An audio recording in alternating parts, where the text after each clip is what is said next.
20 years ago, most courts, most judges would have told you that there is no individual right to buy, sell, or use firearms. The Second Amendment was interpreted as a collective right of self-defense, not as an individual right. It's been a very dynamic area of law, mostly for the worse. It isn't just by happenstance that the gun lobby was extremely well organized and extremely well funded in cooperation with the conservative legal movement. We haven't been in this fight as long as the gun lobby, but we have our own movement.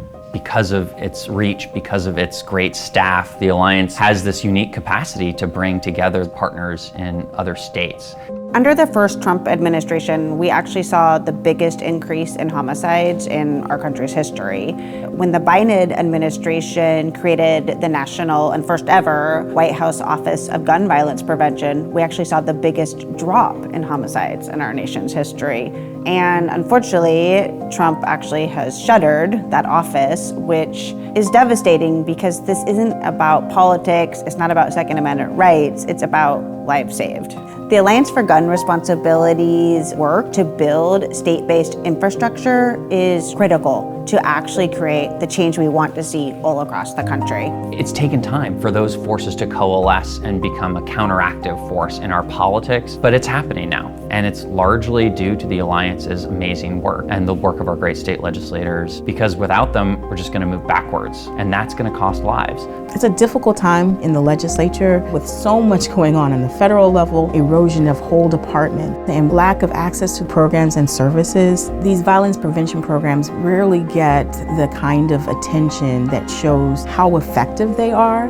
These are programs that are getting kids into jobs. Some communities, we get left out of the budget-making decisions all the time. We want to protect what we have that's working in Washington. A well-resourced community is a more vibrant community. We have to fight forward together. The Alliance for Gun Responsibility is building the coalitions, then bringing those coalitions to Olympia, defending the work that we pass. And that just solidifies how committed they are.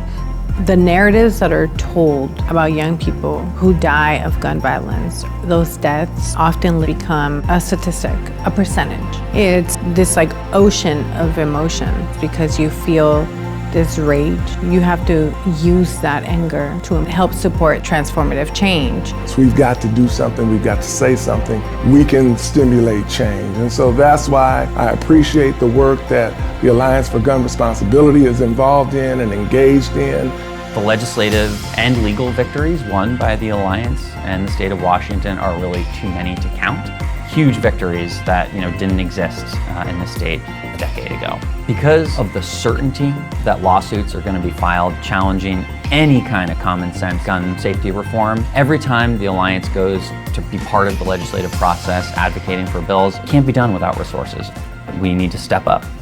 We have to join together, unite, to really bring this to the forefront and get some real changes in our policy, in our initiatives, and in law. Changing the law.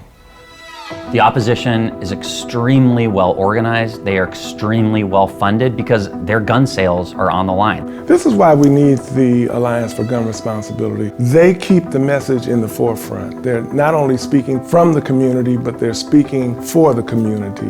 When I first got into this area, I really thought that the other side was primarily motivated by ideology or culture or politics, and they are to some extent. There's something larger and even more insidious at work, and that's greed.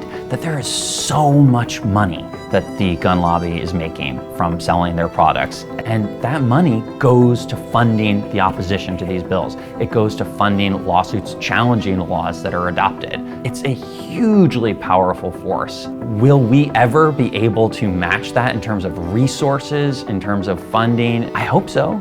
But it's going to be tough because they have the profit motive built into their operation.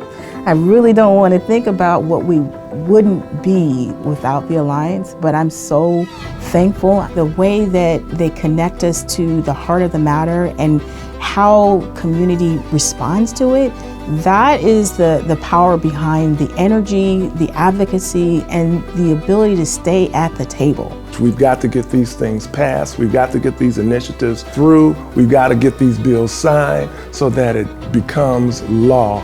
My dream would be to see an end of gun violence, an end of discarding the poor, the disenfranchised, and the marginalized, and the locked up, the least, and the left outs.